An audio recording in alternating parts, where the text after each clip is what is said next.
Good afternoon, Dr. Perlai Sandra. Good afternoon. How are you? Good, thank you. How are you? Thank you. Yeah, so would you like to check on the PPT, your presentation? Sure, just a minute. Yeah.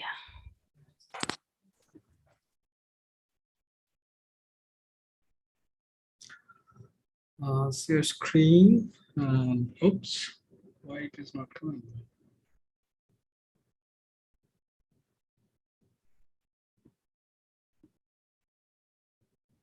Strange.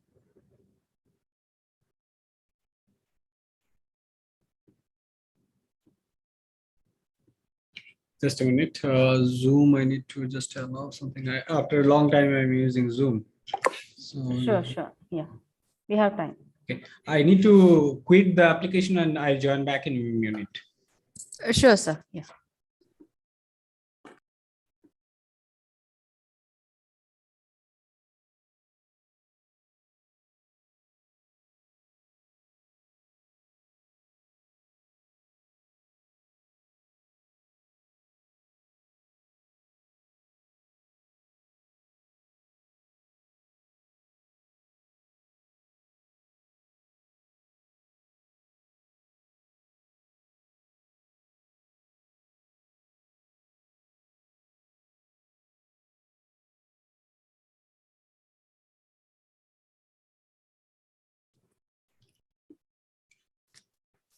Dr. Ashley, can you give me permission to share the screen? Yes, we are making you as a co-host. It's done. Okay, perfect. So here you go.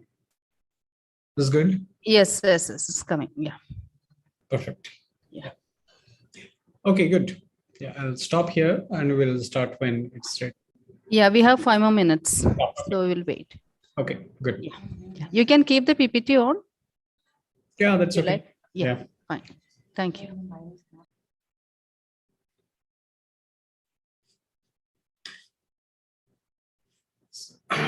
Cool.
Dr. Ashley, are you around? Can you give permission, also co-host permission to my other account, which I just joined? You'll see that Pralay Kanti's iPad or something, it will be there. Okay. Let me check.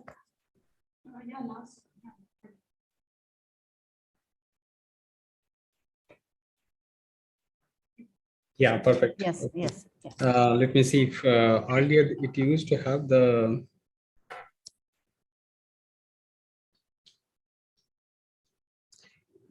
editing options. No, I don't see it.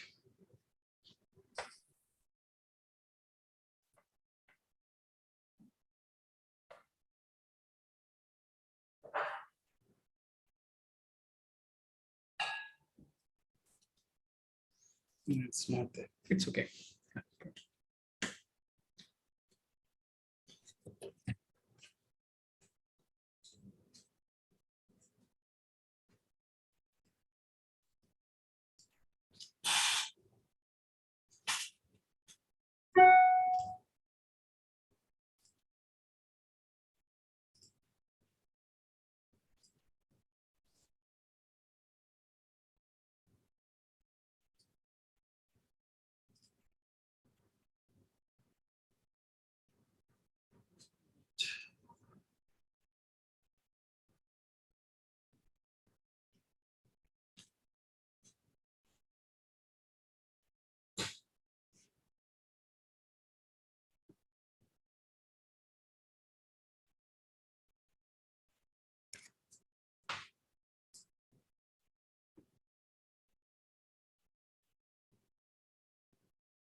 So Dr. Perlai, shall we start?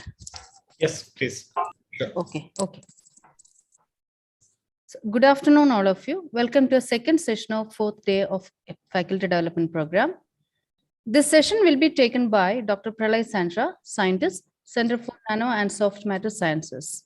Dr. Perlai is an emerging scientist in the area of materials for clean energy, where he extensively used the surface spectroscopic techniques like XPS. Today, Dr. Perlai is going to talk on X-ray photoelectron spectroscopy, a versatile tool to investigate materials. Now I invite Professor Malini, Department of Chemistry, Biochemistry, MS Ramaya College of Arts, Science and Commerce, to introduce Dr. Perlai to the participants. Good afternoon, everyone. It is my honor and pleasure to introduce the speaker, Dr. Perlai Sandra. Dr. Perlai Sandra joined the Center for Nano and Soft Matter Sciences in November 2016 as a scientist D. He completed his undergraduate from St. Xavier's College, Kolkata in 2003. Dr. Sandra then joined the Indian Institute of Science as an integrated PhD program in the Division of Chemical Sciences.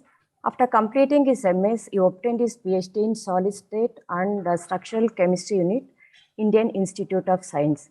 In 2011, he pursued his postdoctoral research at the University of Notre Dame. Later in 2013, he joined the Department of Chemical Engineering at Stanford University for another postdoctoral research. He also worked at the Uppsala University as Carl Traeger's postdoctoral fellow from 2015 to 16. He has received the Umashankar Chatterjee Memorial Award from St. Xavier's College.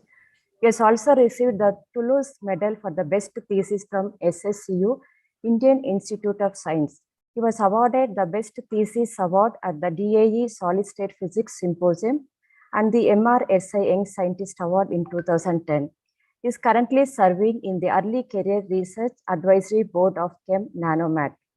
Its research mainly focuses on nanomaterials for clean energy harvesting, particularly in the investigation of electronic and optical properties of heterostructured nanomaterials and growing sub-nanometer thick interfaces by atomic layer deposition. Dr. Sandra is also rigorously involved in public outreach programs for high school children and undergraduate students. With this brief introduction, I would like to welcome Dr. Perlai Sandra for today's faculty development program. Now I request Dr. Perlai Sandra to take over the session. Thank you, Dr. Malini, for the kind introduction. And I hope I'm clearly audible. And I also thank Dr. Ashley and the other team members from MS Ramaya for inviting me to this lecture to talk about X-ray photoelectron spectroscopy. So in this 5-day program, you have already heard of. I was checking with Dr. Ashley yesterday, who all talked about what all the topics are being covered. And you see that in spectroscopy, there are a lot of different techniques are being, during this session, you were informed about this. And I'm going to talk about today X-ray photoelectron spectroscopy, or XPS. And probably most of you, I'm sure that all of you have heard about XPS, if not used. And today we'll try to see that how versatile this tool is to to investigate materials, different aspects of material properties. Okay, it is being used, doesn't matter, it is being used by physicists, chemists. Chemists means if you think about organic chemists, they use it. Physical chemist, inorganic chemist, whatever the way you think about. Even in biochemistry also people use in several cases. Of course, material scientists, they use it to study their materials, as well as electrical engineers and others. Whoever basically work on materials, they use this tool. It's a very versatile tool. Okay, so the way I thought of, first I'll give a brief overview. By the way, if I'm looking in the other side in this direction, because I'm seeing my screen, I am using a second screen, so I'm looking in the other side. So don't mind if I look in the other direction. I'm in this talk only. Okay, so what we are doing in CNS for last 5 years or so, so we try to understand the properties of new materials. It's primarily, as of now, we are working on perovskite materials, and also not only perovskite, few ternary chalcogenides and other systems. Basically, nanomaterials is what our focus is. And with the aim that how useful, so far we are looking into material which are useful for photovoltaics, that is solar cells. And when we synthesize this material, or we try to understand how the material behave in the certain way it is behaving, we use a lot of synchrotron techniques. And in synchrotron, we use both synchrotron diffraction, synchrotrons photoelectron spectroscopy. So we'll come to that part, as well as we use these materials, nanomaterials. For example, this is manganese doped zinc sulfide nanomaterials, zinc sulfide quantum dots. And these we are using to detect heavy metal ions in water. Just visual detection of these heavy metal ions. And very recently we started exploring a very novel technique called atomic layer deposition. So basically, when you grow this material, you have a control to grow one atomic layer at a time, and then the reaction proceeds in that way. But we'll talk about those things later. Today, let us focus on this X-ray photoelectron spectroscopy. So Dr. Ashley, earlier she was telling me that there are a lot of master's student as well as few faculty involved in this program. So I tried to keep this talk very basic, explaining the basic aspects of photoelectron spectroscopy. But at the same time, I'm going to give some flavor of what research we are doing, and how we are employing X-ray photoelectron spectroscopy to study a few aspects of in our research, to study a few aspects of these materials. Okay, so first let me give a brief idea about what research, particularly on what type of materials we are going to talk about today. So this material, you see that it is in the reaction vessel, it's just after the reaction. This material is cesium lead bromide quantum dot, CSPbBr3, it's written here. Some of you have probably heard of this perovskite material. So this material has a perovskite structure, and the quantum yield of this material can go as high as 90%. That means if this material is absorbing 100 photons, it is giving out 90 photons out. Correct? When you are shining 100 with 400 photons, 90 photons are coming out. And that is what we are seeing. That's why these materials are so bright. And this is the TEM image of this particle, of this synthesized nanocrystal of cesium lead bromide. Now, if we take this material, say there is always a passivation, organic molecules which are passivating the surface of this molecule. So we have this OLA, which is oleolamine, and OA, which is oleic acid. So as synthesized system, so basically I'm not going into the very detailed part, the synthesis part, but you take this nanocrystal dispersion, which is shown here. If you add excess oleic acid to this, they kind of, you see that the solution is no more transparent, rather particles are kind of agglomerating. If you add excess of oleolamine, the photoluminescence goes back, or it diminishes basically. And if you add, after oleic acid, if you add to this solution, turbid solution, if you add oleolamine, again, it comes back to this system. And so on and so forth. And this, we have shown it through the dynamic light scattering and so on. So you see, from this very simple, this experiment, which I have shown in figure in this middle panel, it shows that these passivating molecules are kind of playing an important role in overall controlling the aggregation or the stability of this system. Now, how do we, that means something is going on at the surface of this nanocrystal. So how do we probe the surface of this system? This is what we did it with X-ray photoelectron spectroscopy. So this is what I'm going to talk about it today. So before that, these are some of the TM images, which are of this similar type of nanocrystals. Here you see that you can see very some bright spots and dark spots. Those are each of these atomic columns. And these are basically those individual nanocrystals, which are around 10 nanometer in size. So we want to know what is there on the surface, or how is the material or these nanocrystals, individual nanocrystals are. One thing you see that if this is one nanocrystal, after that we do not see any crystallinity, and then another nanocrystal starts. So that means there is something in between these two nanocrystals. These two nanocrystals are not coming and closing on top of, or they are not in contact with each other.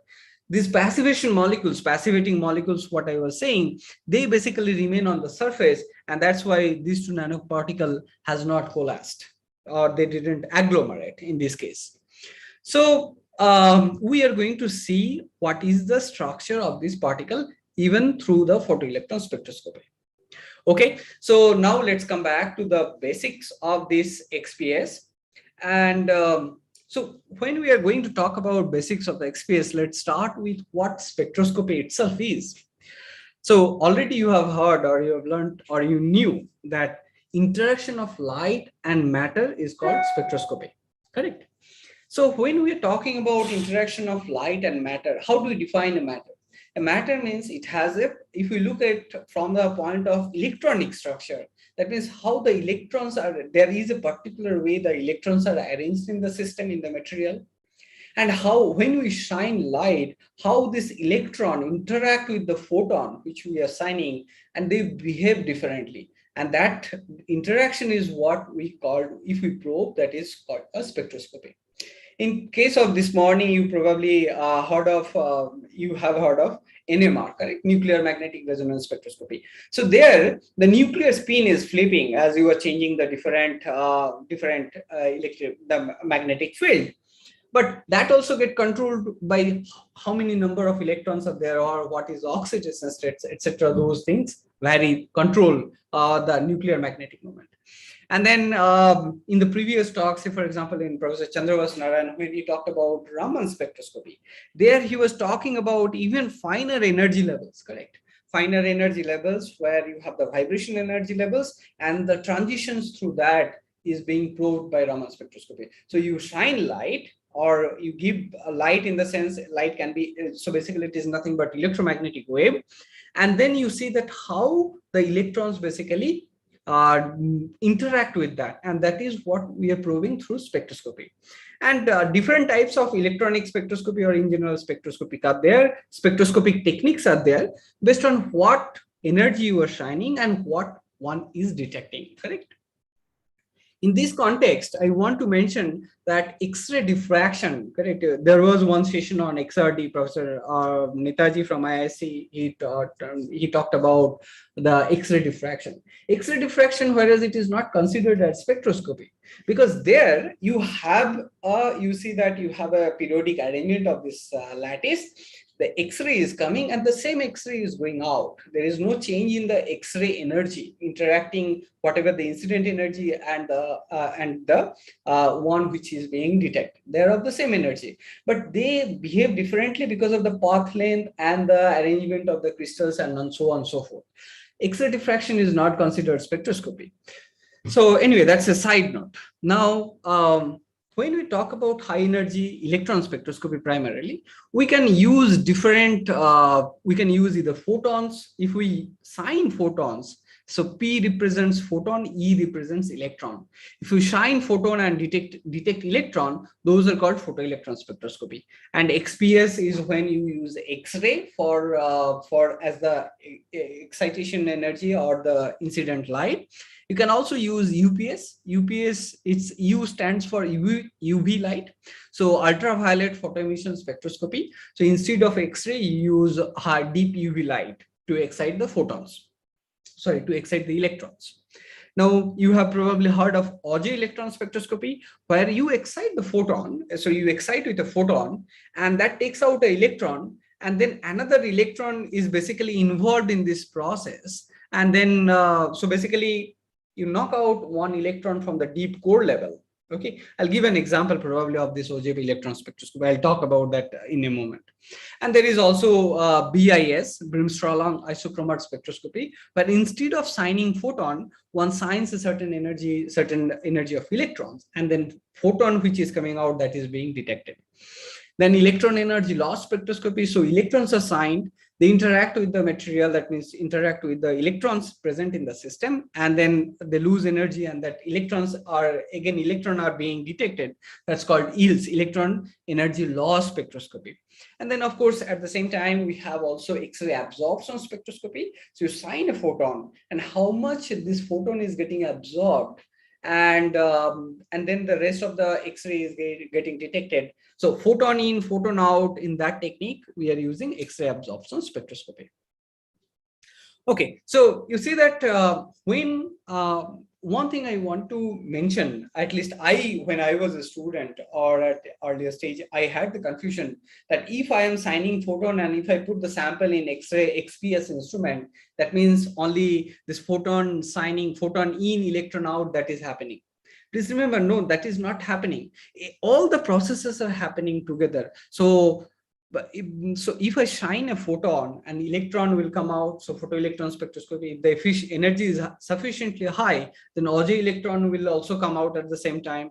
X-ray absorption will happen. If the photon is of certain energy, then diffraction will also happen. If we use a particular detector, then probably we'll also see that. So all the processes happen together. It's just the technique, depending upon what source we are using and what detector we are using, we make the process or the technique spectroscopy different. Okay. So what is XPS? In this one, we're going to talk about, the first part is electron spectroscopy for chemical analysis. That is where this technique is primarily used as a ISCA. It is also used to investigate the chemical composition of the surfaces. So it's a very surface sensitive technique. I'll be talking about that. And this technique, XPS, is based on photoelectric effect. So let me first discuss briefly about the historical development of XPS. We should probably know what happened in the past and then why, what is the technique. Now it's a very mature technique and very easily available to some extent. So 1887, discovery of the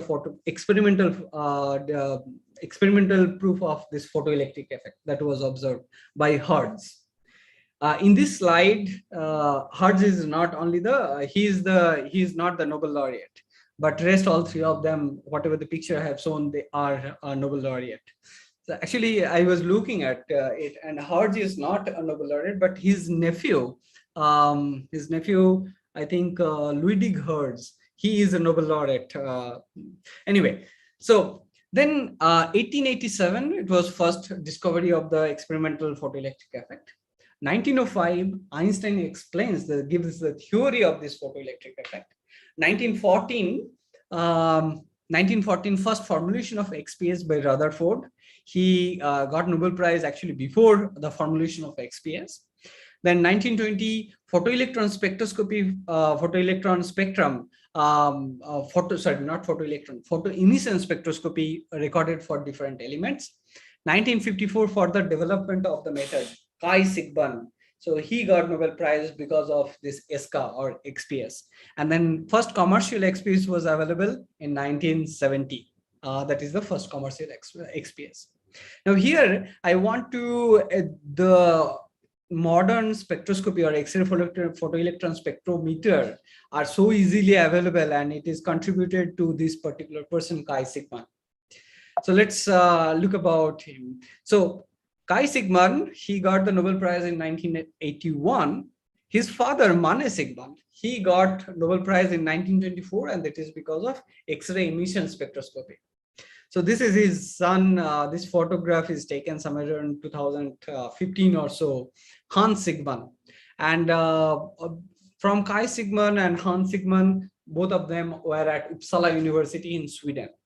So Hans Sigman's student was Håkan Resmo, and I had opportunity to work with Håkan Resmo. He was one of my postdoctoral supervisors at Uppsala University. And when I was there, Hans Sigman still used to come to the department and do experiments. So this Sweden or Uppsala University particularly has a big contribution in terms of photoelectron spectroscopy. Anyway, so let's come back to this X-ray photoelectron spectroscopy, this talk. So before we dive more into the X-ray photoelectron spectroscopy, let us just quickly revise the atomic structure. So what are all the quantum numbers? What all are the quantum numbers used to define an electron? So there are 4 quantum numbers we use, correct? One is the principal quantum number, orbital angular momentum quantum number, magnetic quantum number, and spin quantum number. And if we consider first, so this is similar, n equals to 1, 2, 3, 4, and so on and so forth. And we have n-1 numbers of orbital angular momentum. And when we put these systems together, then we have the spin orbit coupling. So spin orbit coupling, that is defined with J, which is L plus ms. L is the orbital angular momentum, and ms is the spin quantum number. So for a given orbital, for a given principal quantum number, or so for n equals to 1, you have only L, this is L plus minus half. So plus half or minus half, you are taking modulus. So n equals to 1, you are getting only one state. When it goes to n equals to 2, that means 2 and then s orbital, if you consider, there again it is only one state. Whereas if you go to the p orbital, that means L equals to 2. So there you get the value of half and 3/2. So each of these orbitals, individual orbitals, they are split into 2 different energy levels, correct? And so this is what this is how it's, so n equals to 1, that is X-ray notation wise, it's called the K energy level. L equals to, it will have n-1, so that is 0. ms equals to plus half or minus half. So modulus of L plus minus ms is 1, and that's how you get 1s half. Or most of the time, instead of half, in case of s orbital, people don't use the notation half, it's just used 1s. Similarly, for n equals to 2, you will get 2s. When you come to 2p orbital, then it is 2p half and 2p 3/2. So these are the 2 energy spectroscopic levels that are considered, okay? And when it is electron spectroscopy, particularly in case of XPS, you will always find in literature that people use this spectroscopic notation, 2p half, 3p half, 3p 3/2. But when it comes to X-ray emission spectroscopy, then people still use K, say for example, copper K alpha, aluminum K alpha. That's emission, people use this notation, K L1, L2, L3, K LMN, so on and so forth. Okay. So when we come to say n equals to 4, And if we look at for L equals to 3, that means I'll have, this is the F orbital, correct? And then 4F 5 by 2 and 4F 7 by 2. This is how the energy levels are split in this case, in case of F orbital. So this is about the basic of the atomic structure of the system. Now let's come back to this photoelectric effect, or try to understand what XPS is doing, or what we are doing during XPS. So this is again the electronic structure. We consider this, let's consider this as a metal, first one. So the red one is defined the Fermi energy. And we know that a valence band and conduction band, there is overlap. So there is no band gap in case of a metal. And at 0 Kelvin, the electrons are filled up to the Fermi energy. And you need certain minimum amount of energy. That's what the photoelectric effect says, correct? And to take the electron out from the system, you need to at least give this phi energy, which is equivalent to this phi, and that is called the work function. Oops, yeah. So this energy, the minimum energy required to take an electron out from the material, or that is, so that energy level is called the vacuum level. So we consider, when we are explaining photoelectron spectroscopy, we measure the binding energy with respect to this Fermi energy.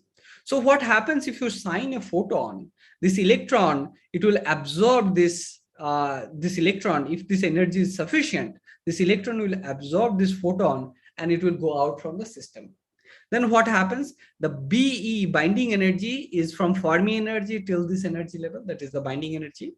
Then phi is present, that is a work function, and then Ke, which is nothing but the kinetic energy of the system. So once the electron has crossed the vacuum level, then whatever the energy is present, that energy is what is represented, what is converted as the kinetic energy.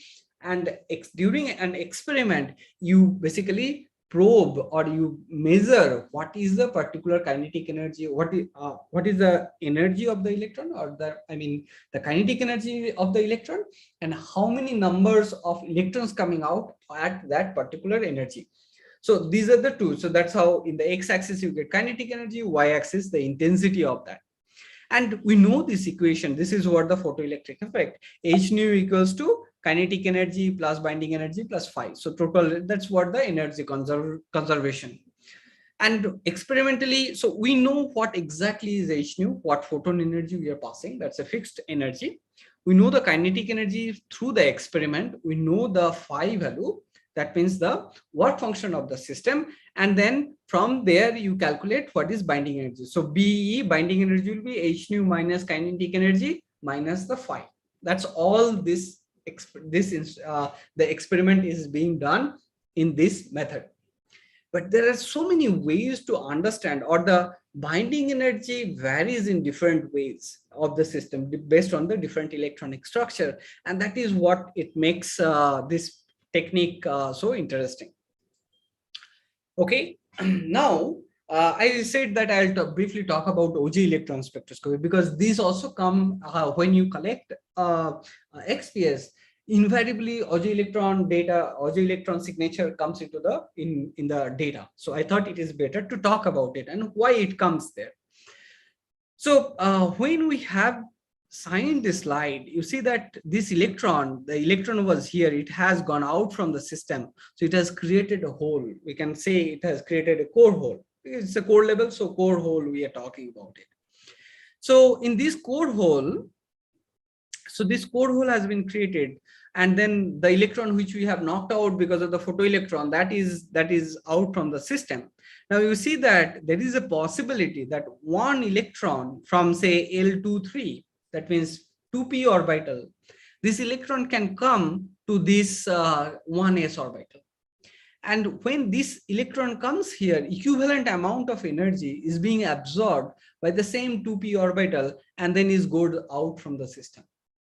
So whatever energy you use, does not, whatever the photon energy you use to excite the system, you will always get, because of the OJ electron, you will always get the electron energy. OJ electron kinetic energy will never change, because it depends on what is the difference between this L23 and this K level. Okay, so this is so now why it comes in whenever you are collecting XPS, why it comes. In XPS, what we are collecting experimentally, we are measuring the kinetic energy of the electron. So if we have detected some photoelectrons which has come out because of purely of this process, photoelectric effect process, this kinetic energy, whatever these electrons has come out, and OJ electron which is coming out, as that is also electron, so we also detect the same thing. So there is no way you can avoid the OJ electron process when you are doing the X-ray photoelectron spectroscopy or when you are doing XPS. There are certainly ways to differentiate between which is cold level spectra, which is OJ electron spectra. One simple example is that here, if you change the binding energy of a system, binding energy of a particular cold level in a material is constant, correct? So if you change the photon energy, what will change? The kinetic energy will change. But if the kinetic energy changes, so the kinetic energy will change as a function of the photon energy. In case of photoelectric effect, that means in case of X-ray photoelectron spectroscopy. But when OJ electrons process or OJ electron spectroscopy or OJ electron processes are going on, then the binding energy or the kinetic energy of the electron, it does not depend on the photon energy. Rather, it depends on what is the difference between this K and L23. So 1s and 2p orbital, the difference is what it matters, correct? Because it depends only on this, because this electron is coming here and equivalent amount of energy is not absorbed by the same energy level, and it goes and you see that the electron out.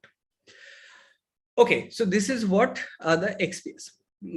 Now this is a schematic diagram of what is the structure of the instrument basically. Let me, I'll wait from, so the way X-ray is generated, that you shine electrons, very high energy electrons, correct? And high intensity of electrons. So electron emission, so you have some electron gun, and that is easy to make it by applying very high bias between anode and cathode. One can generate this, generate the electron. And most of the time, the anode is made of a particular type of element. So in this case, it is made of aluminum. So the electrons are coming out and it is hitting very high with a high kinetic energy to the system. And then we are seeing this X-ray emission out from this. So when the electrons are coming and hitting on this material, we are generating this X-ray. And this X-ray is being passed through a monochromator. And now this becomes the incident energy to incident photon to probe to study this material. So sample is here in this case. So X-ray is going to the monochromator, and then monochromatized X-ray are coming. They are interacting with the system, and the electrons are coming out. And then, one uses different optics. Basically, optics in sense of electronic lenses, magnetic lenses. And then it goes to and through this process, we're differentiating what is the kinetic energy, and most of the analyzer to detect the kinetic energy of the electron are hemispherical analyzer. And there is, of course, photomultiplier tube to get the particular intensity or amplify the signal intensity, and then get that kinetic energy of the photoemitted photoelectrons. So this is the very brief structure or the main components in the X-ray photoelectron spectrometer.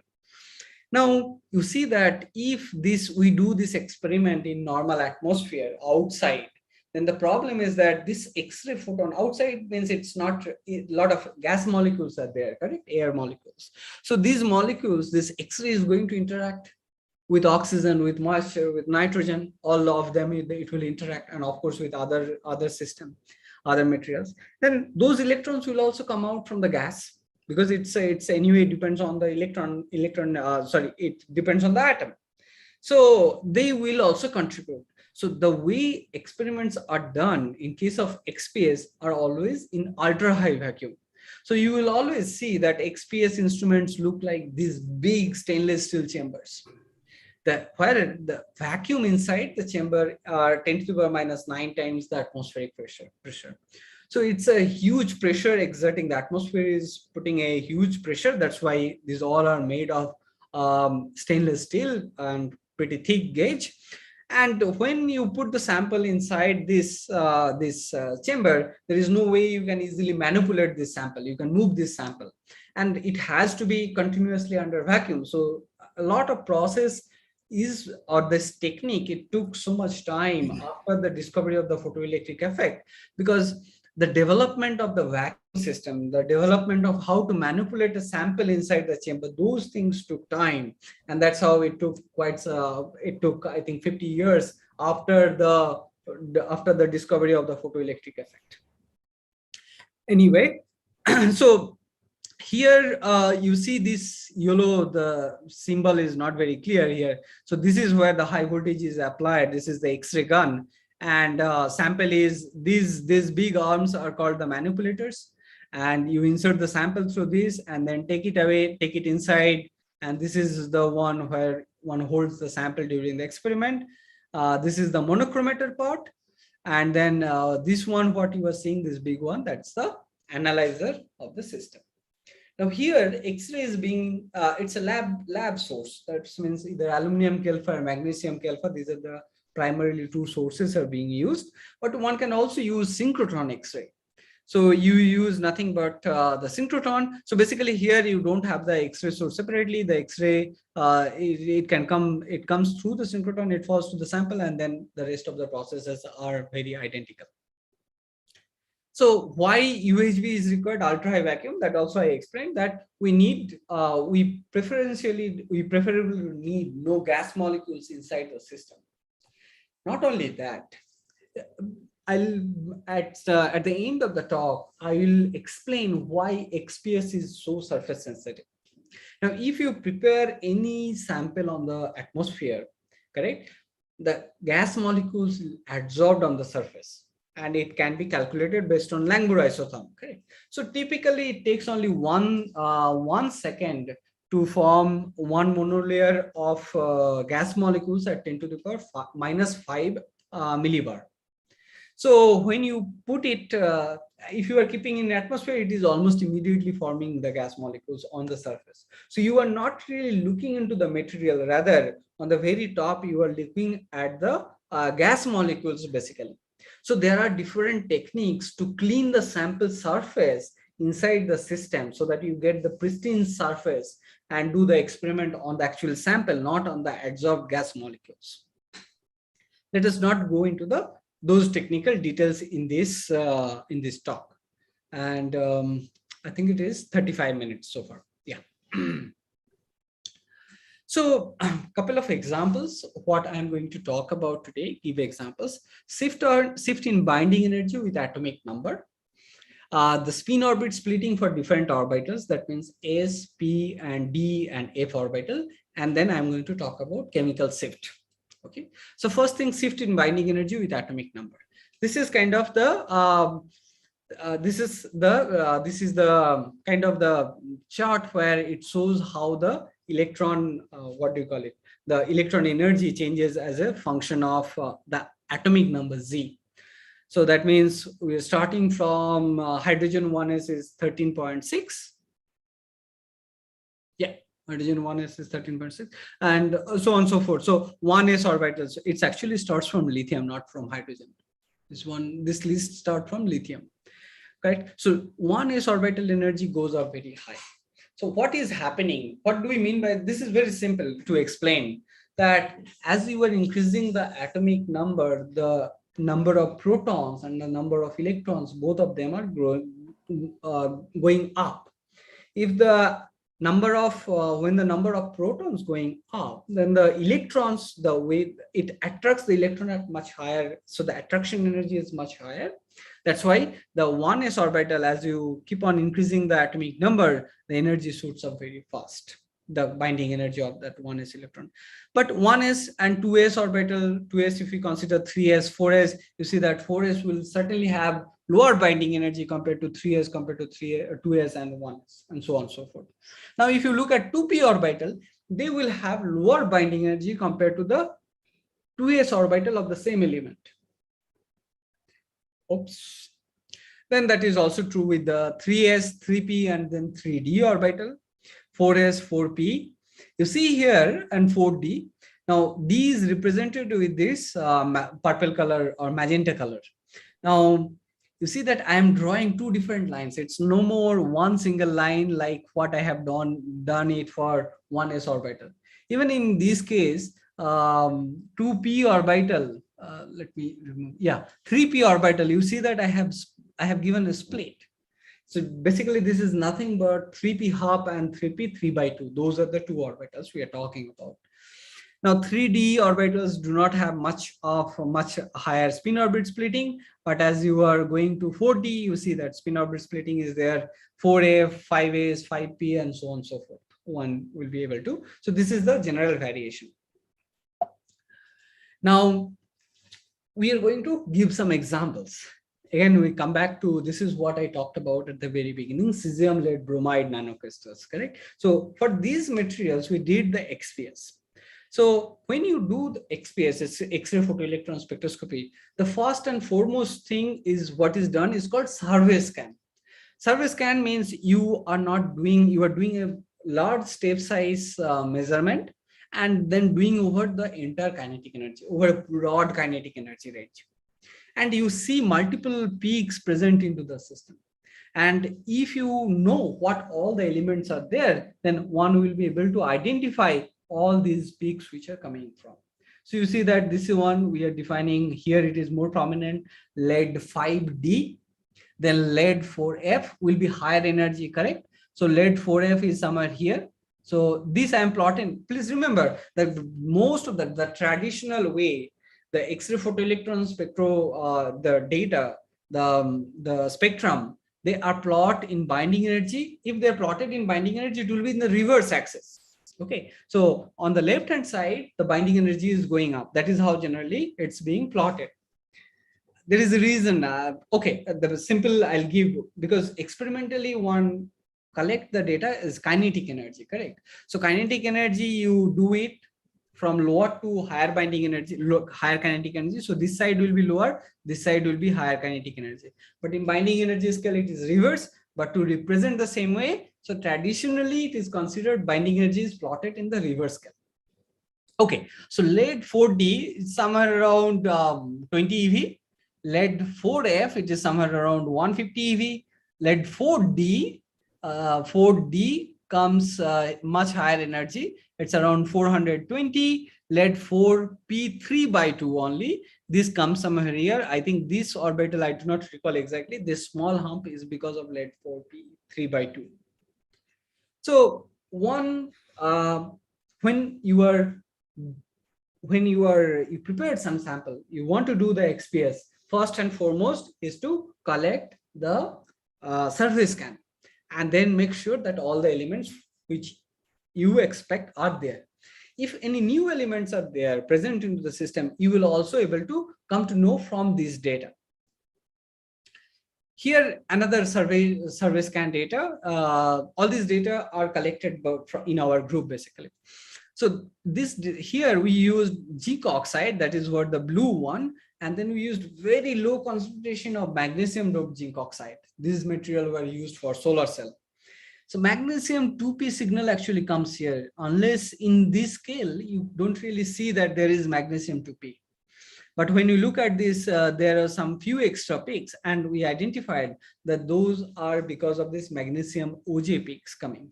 And these are defined KL2 to L22, KL23 to L23, and so on and so forth. These three were identified with this. Now, look at this. This is also from cesium lead bromide nanocrystals of two different samples. We treated them differently. You see, by looking at these two spectrum, the red one and the blue one will consider that they are identical, correct? Or if you, so, but that they are, I'll show you that they are not exactly the same material. And that's where we have to do high resolution core level data scanning. That is where I'll give you reason that why we need to also probe the core level of these materials to see if there is any difference. So apparently by looking at these S1 and S2, we can say that they are kind of identical. Now, I'll also give one reason that why we should have the survey scan. Now let's, I'll quickly, I'll share a different screen, basically, just a minute. You are seeing now the different screen. Perfect. So where did it go here? So what I have shown here is nothing but this one is basically database which I am at a database. This is from NIST. NIST X-ray Photoelectron Spectroscopy database. Here you can search. I'm just going to see, for example, I have seen some peak in this in the one of the third survey scan where I have shown. Let's say I am not able to identify some core level. Let's say that okay, the energy is binding energy. It has some binding energy of 100 eV, and let's we know that there may be a variation. So let's give 2 eV. And then we search. So at 100 eV, there is possibility of cobalt 3s. There is possibility of iron 3s satellite peak coming there. There is possibility of mercury 4f7/2. And then you see that, okay, mercury, and then some lanthanum 4d orbital can come up. Then, of course, antimony 4p orbital. Then silicon 2p 3/2 orbital. So a lot of possibilities are there. So if you have seen one particular peak, how do you identify that it is it is of silicon but not of mercury, or not mercury 4f, or not mercury or cobalt 3d, etc. Okay, so this is what I'm going to explain briefly now. So let me go back to this presentation. So we want to identify some particular signal what has come. So let me go back to this one. Say whatever this peak is, let's say we have identified it as bromine 3D.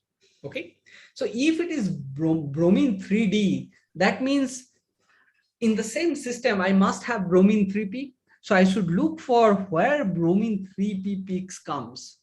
If I see that yes, there are peaks at the same energy where I expect bromine 3p, then only I can confirm that yes, this peak is coming from bromine 3D. Correct. So the previous example, if I am seeing, say, for example, in the material, I have, let's consider that I have three possibilities: mercury 4f, silicon 2p, and then cobalt 3d orbital was there probably. So if it is mercury 4f, then of course mercury 4d should also be there in the spectrum. So I should look where mercury 4d peak is there. I do not see anything. Then okay, I know that it is coming from. Then I can eliminate that no, this is not mercury. This is, then options are silicon 2p. So this one is silicon 2p, not mercury, because mercury 4f correspondingly 4d should also be there. Similarly, you can in this way from the survey scan itself, you can cross out or you can strike out what all the elements are not present in your system. Okay, so please remember that X-ray survey scan is very important, particularly if you have doped something or if you have a new material, then it becomes very important. Okay, so we talked about the variation, the binding energies, and so on and so forth.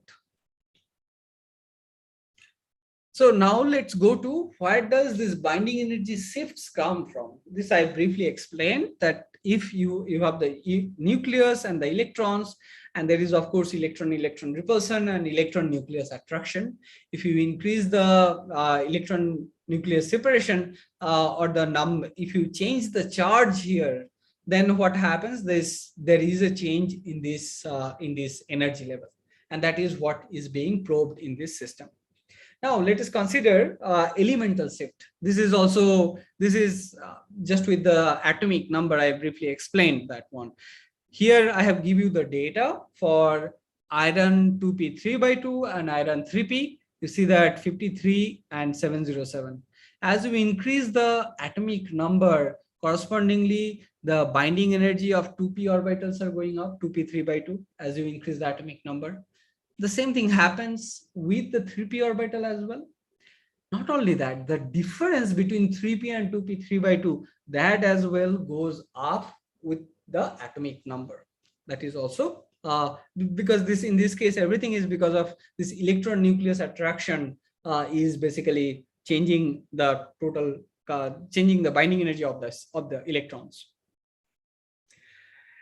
Then now comes to earlier when we talked about, when I was talking about this atomic structure, then we have electronic atomic structure, then we talked about this J value, correct? For s orbital, say we are considering 1s, that means L equals to 0. So the two possibilities are only one possibility. So it is s equals to plus minus half. Sorry, s equals to plus minus half. Ls or J value is always going to be half. So we see one particular peak that is for carbon 1s. But when we study p orbital, say what I have shown here is the copper 2p 3x2 orbital. So this is copper 2p spectrum, and you see copper 2p 3x2 and then copper 2p half. So, and this separation is nothing but, in this case it is 19.8 eV, and this 19.8 eV is nothing but the spin orbit splitting for this copper 2p orbital. One more thing to be considered here, that if you consider the number of electrons at a particular energy level, that is defined by 2j plus 1, correct? J is again J equals to L plus minus half. So in this case, if you do this, J value is 3/2, that means 2j plus 1 will be 4, and in this case 2j plus 1 will be 2. So the intensity ratio of this 2p half and 2p 3/2 should be 1:2. This intensity ratio also gives helps one to identify what type of orbital it is. Okay, and particularly when you do more rigorous estimation of which deconvolution of XPS spectra, these informations are very, very important. I'll give some example probably in this if time permits. Now this is silver 3D. So again, this silver 3D 5/2 and silver 3D 3/2. This separation is spin orbit splitting, which is 6 eV in case of silver. Now the intensity ratio is 2:3. So this peak intensity, relative peak intensity of 3D 3/2 is higher compared to 2p half and 2p 3/2. Here it's very simple. It's 2j plus 1 will be at 6, and in this case 4. So the ratio will be 2:3. For F orbital, it is even smaller, this ratio. So if this is the gold 4F 5/2 and 7/2, and the ratio is 3:4. Same way, 8:6 will come, 2j plus 1, and the intensity ratio should be 3:4. So when you are presented, or when you collect an XPS spectra from your sample and deconvolute, all these things, if you keep in mind and do the analysis of the data, then you get much confident or much rigorous, whatever the values you get, those are much accurate in terms of when you were doing the analysis. Okay, now come to the next part in terms of chemical shifts or electronegativity effect. This is where the ESCA this is where the ESCA part gets involved. Say you are talking about, one is talking about considering carbon 1s orbital. So carbon 1s is the core level, carbon 2p is the valence band, and then this is controlled by the electron energy loss, electron nucleus attraction. Now, if you change the oxidation state of carbon, that means you are changing the total number of electrons into the system. Okay? That's what is the oxidation state, how many electrons are there. In case of carbon, if total electrons are 6, then it's a neutral. If if I use, say, for example, CO2, it's as carbon is bound to electronegative system. So what will happen that when carbon is bound to hydrogen or carbon, then it has one type of binding energy. But when it goes to attach to much more higher electronegative atom, so nitrogen, then the binding energy goes up, because electronegative atom, they have taken some electron away from the carbon, correct? So now the nucleus have higher attraction to this, the electron screening effect has gone down. So the binding energy of these electrons, electron coming out from this carbon 2s has gone up. That's why the binding energy goes up. As you see, in case of alcohol, it is reported on an average 286.5. When one does CF, carbon fluoride, then it is 287.8. So that means there is an increase of 2.8 eV just by changing, and all these are happening because of the change in the oxidation state, and so on and so forth. Not only that, if you see that this is what is present in literature, from carbide ion, it can give somewhere binding energy anywhere between 281 to 283 eV, and then HOPG and so on and so forth. You see that the highest binding energy of carbon 1s is reported 295 eV. In case of CF3O, this flambine oil, people have reported such a high binding energy even from carbon 1s. So just by looking at the carbon binding energy, one can also get an idea that what type of bonding is present into the system. And this has been explored extensively in case of biomaterial scientists, that what is that material exactly. So this is what I have shown you earlier, and apparently they look identical. Now, what I did in the next one I'm going to show is that lead 4f orbital. So this is the one I'm going to show, this orbital. This is the lead 4f. If you look at the high resolution scan, here they almost look identical. Sorry, this is 135. So yeah, I'm showing this one only. Okay. Here you see that this big intensity peak that is coming from lead +2 oxidation state, and this small hump, whatever we see, that is because of lead 0. Okay, that is oxidation state is less, 0, so it is binding energy is less. But if in these two samples there is a very subtle difference with respect to this lead 2+ and lead 0. So when we are treating, basically S2 sample is, we did some students did some plasma treatment on this sample, and then we find that the metallic lead which was present in the sample, that has probably gone down. Right. So and then if we deconvolute this, and we can probably find out how much of lead 0 is present with respect to this lead 4f or lead 2+ system, and so on and so forth. Okay, so this covers the first part of the talk, which is traditionally being used for the standard way of using X-ray photoelectron spectroscopy, particularly to study the ESCA part. Now, in the next part, I'm going to talk about, I'm just going to give you a flavor of what can be done even with this XPS. So far, we talked about primarily the binding energy part of this of the electron. Now we are going to see that why or how the intensity of the electrons also give a lot of information even about an internal heterostructure. See, this is what happens when we are signing X-ray. The X-ray can penetrate through the sample up to several microns. The possibility is there. But electrons which are coming out, they come very near to the surface, only maybe 10 nanometer. 10 nanometer is also too high, depending upon if you use very high binding energy. Otherwise, only the electrons come out from very surface of the system. That's why this technique is highly surface sensitive. I'll give you some equation where one can basically find what is the mean free path of the system. Okay, the intensity. Okay, don't get scared with these big equations, but these equations are very simple. So for a homogeneous sample, that means you have one type of material. Let's say the zinc oxide. So it's the whole material is zinc oxide. We are starting that. In case of zinc oxide, what will be the signal intensity? Intensity I, that is going to represent with N. That means how many atoms are there per centimeter per unit volume. Sigma is nothing but photoelectric cross section. How, not necessarily that if a photon is coming that all the electrons will absorb the same amount. It's very similar to, you know that for the absorption coefficient for UV visible spectroscopy, similar thing, that not, so the photo emission cross section, it represents for a given orbital at a given energy, they have a certain amount of certain probability of absorbing that, and that is represented by sigma photoelectric cross section.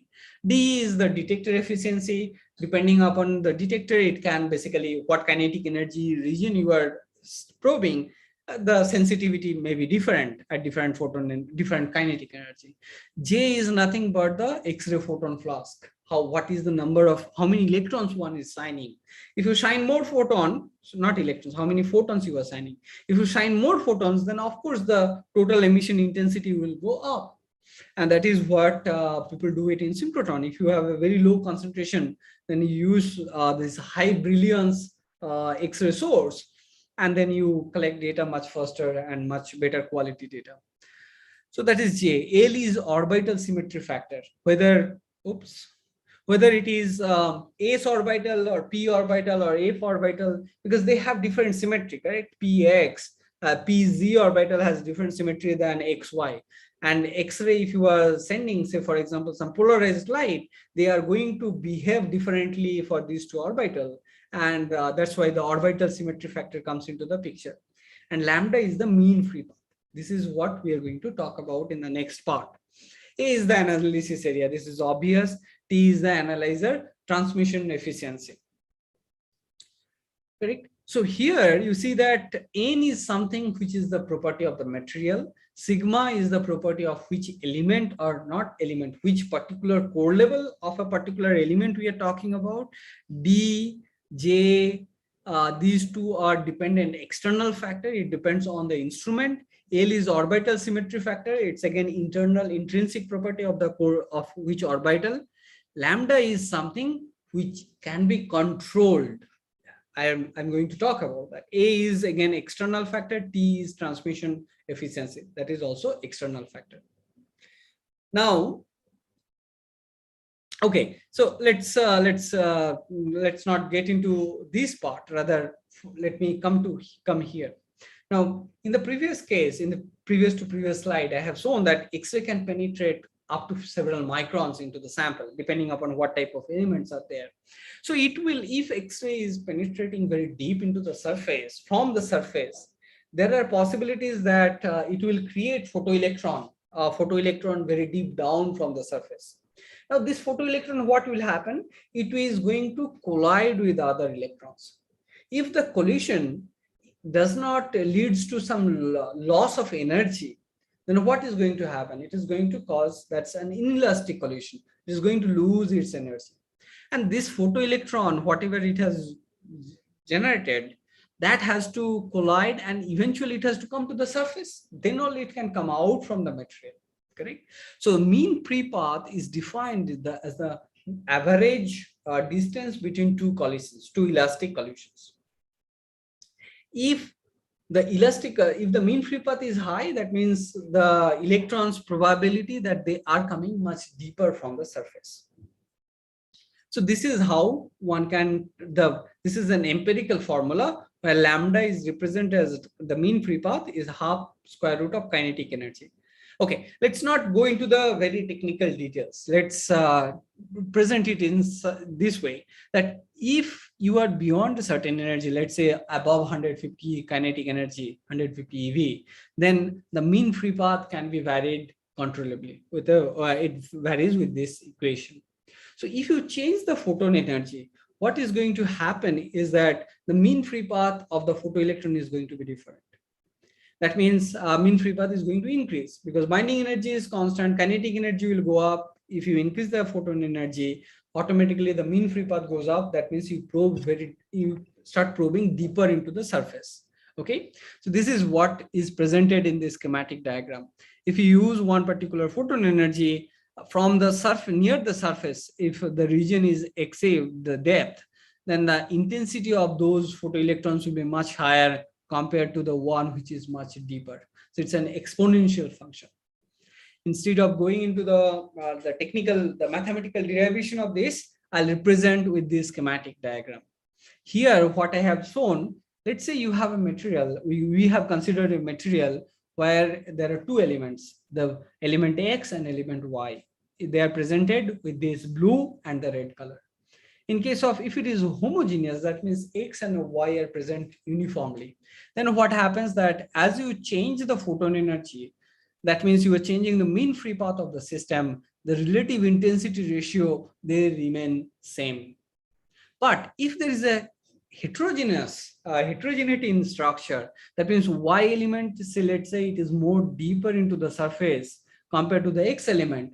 And then when you plot the relative intensity ratio, then you will find that as the photon energy is going up, the relative intensity of Y will also go up.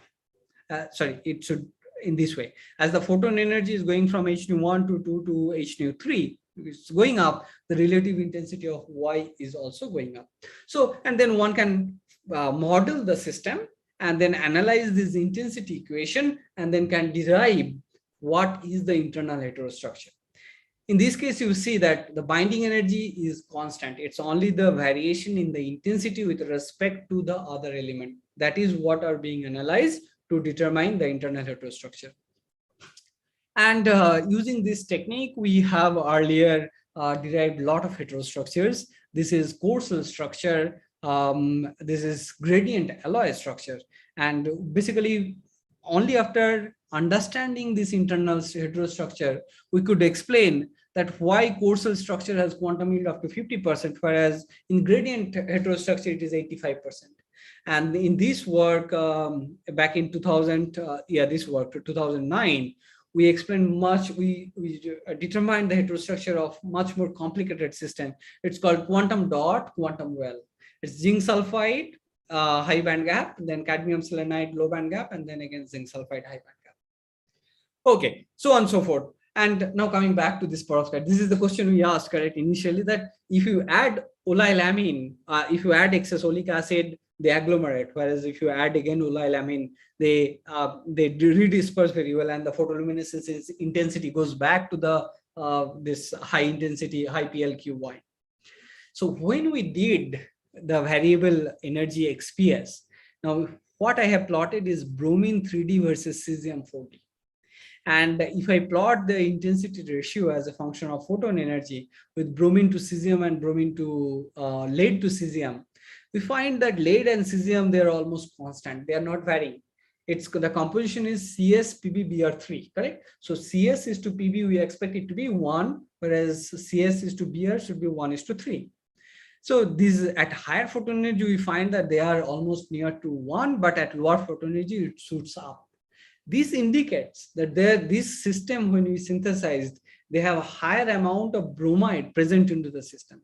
So here I have not explained, I have not shown the final structure what we derived. So it's basically some of the cesium from the surface, cesium and lead, they get vacant, and this olyl ammonium ion basically comes over there.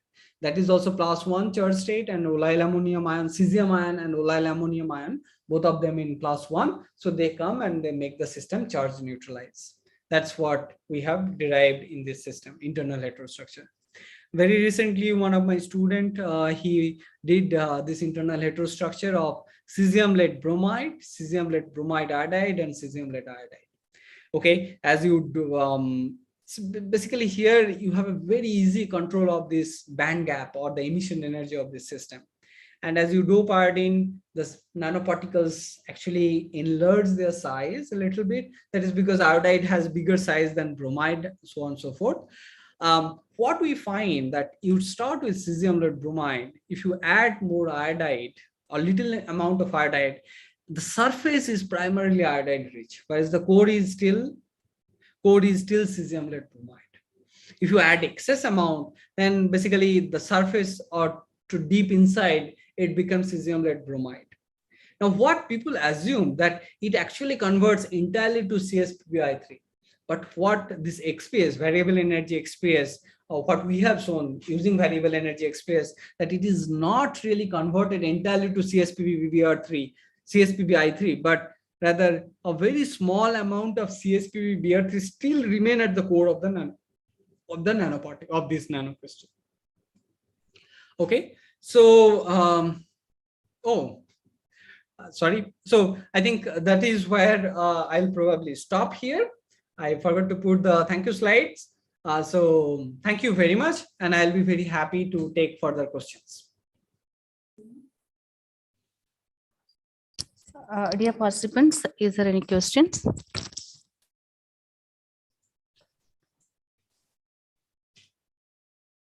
Okay, there is a question in chat box. Chat box. Okay, just Yeah, so Hari Krishna Rajan. I'll just read it. Okay. Okay. Okay. How does binding energy change with oxidation rate? Yeah, that was my questions. I already got the answer from your slides. Perfect. Yeah, thank you. Yeah. Is it possible to directly characterize oxygen vacancy in metal oxide?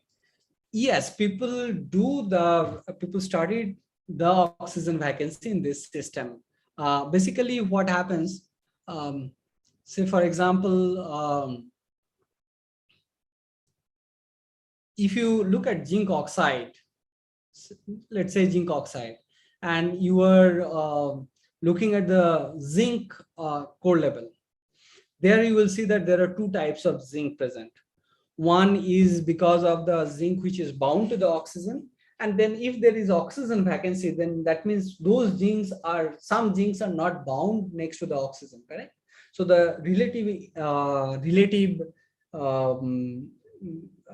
binding energy of those zinc become different. So you see that there will be two different zinc peaks.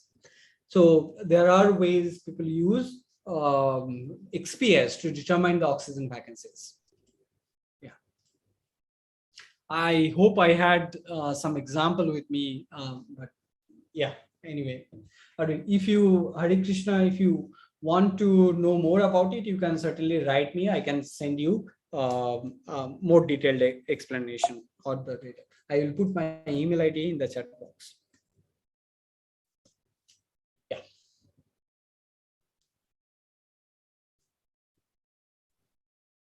Participant can unmute your mic and ask the questions directly also.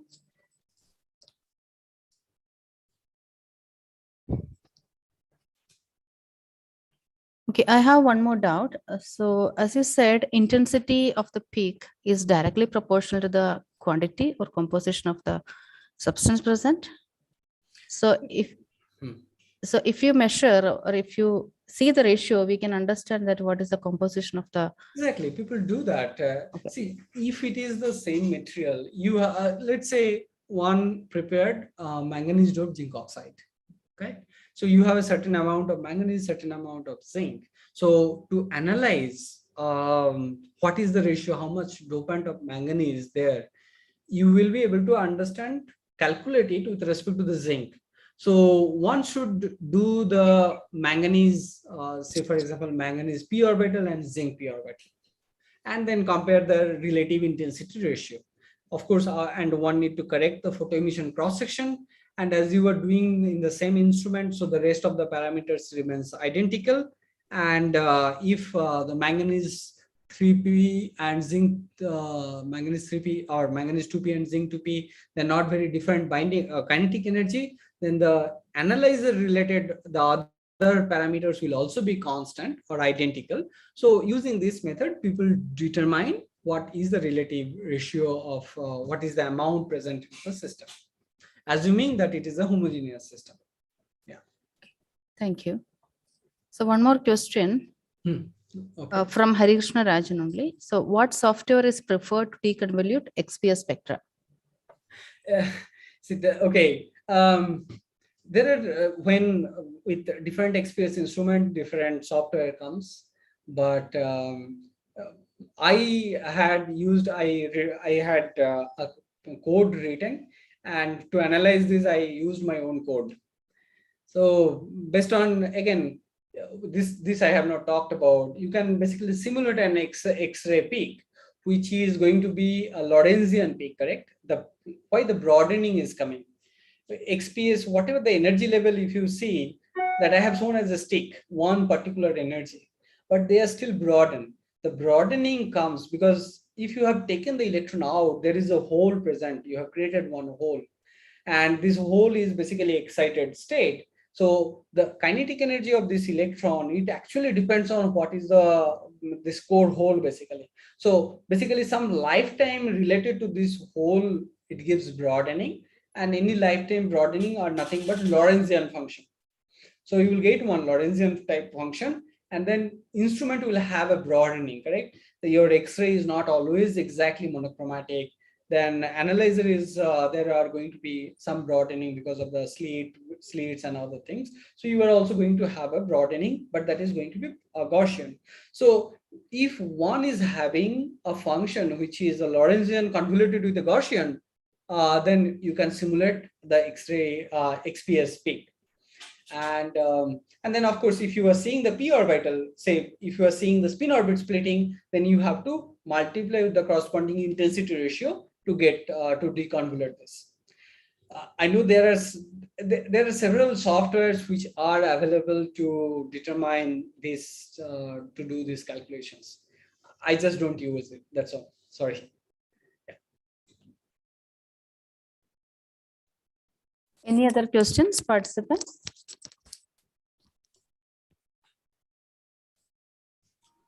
So thank you. This is Hari Krishna again. Okay. Sir, can you just the two different oxidation states? I do not know if I missed that part in your talk. I do not know whether you covered or not.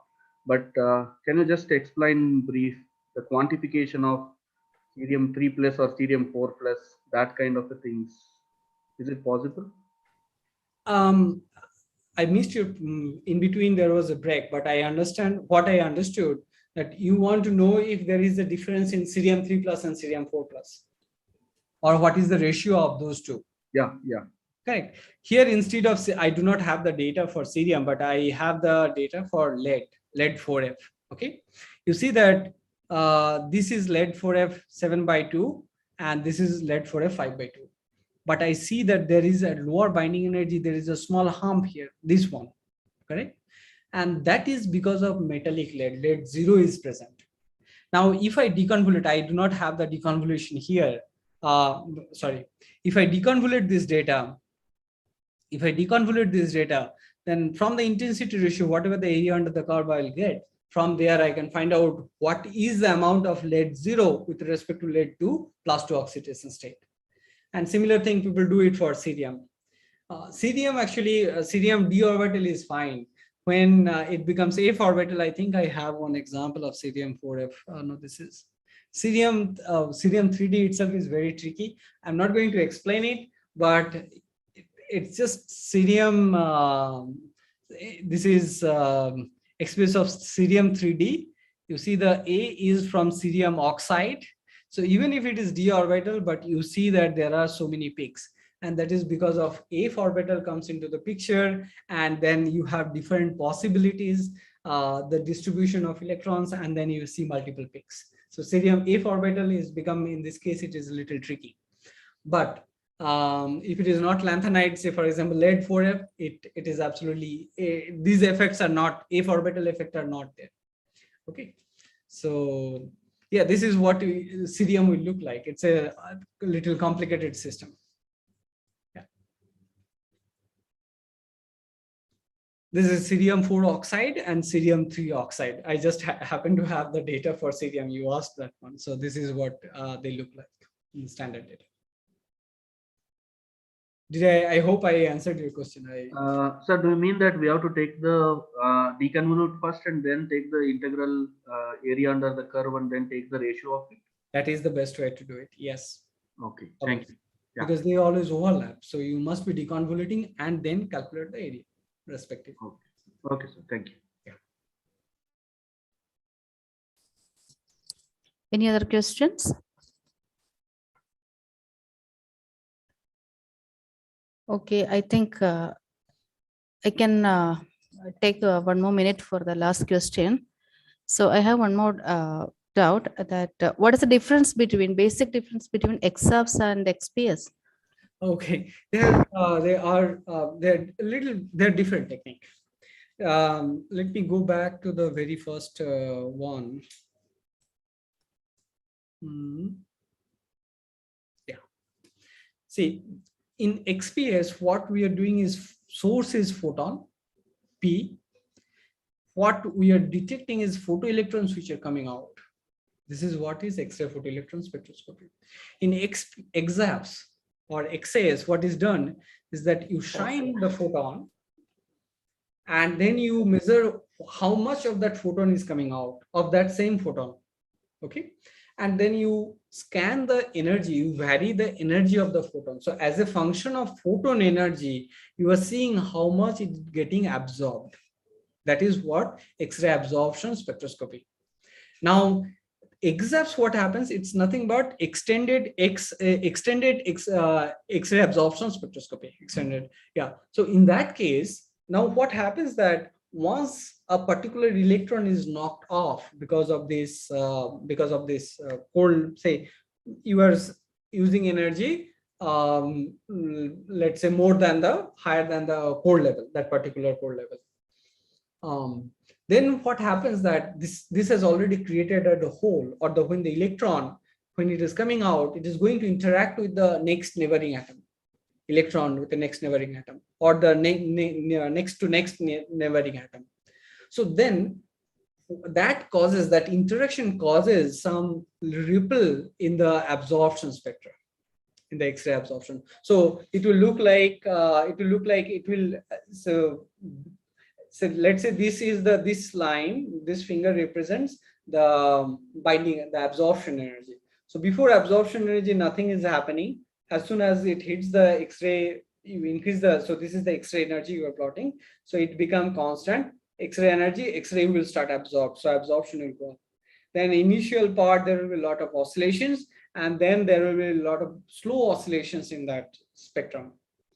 And that is in the energy space. Now, when one converts that to K space by doing Fourier transform and other things, so basically these oscillations is coming nothing but due to the interaction between the neighboring atoms. So one can derive the next neighboring at the separation between them, and not only that, the angle also one can figure out. So that is what XAFs.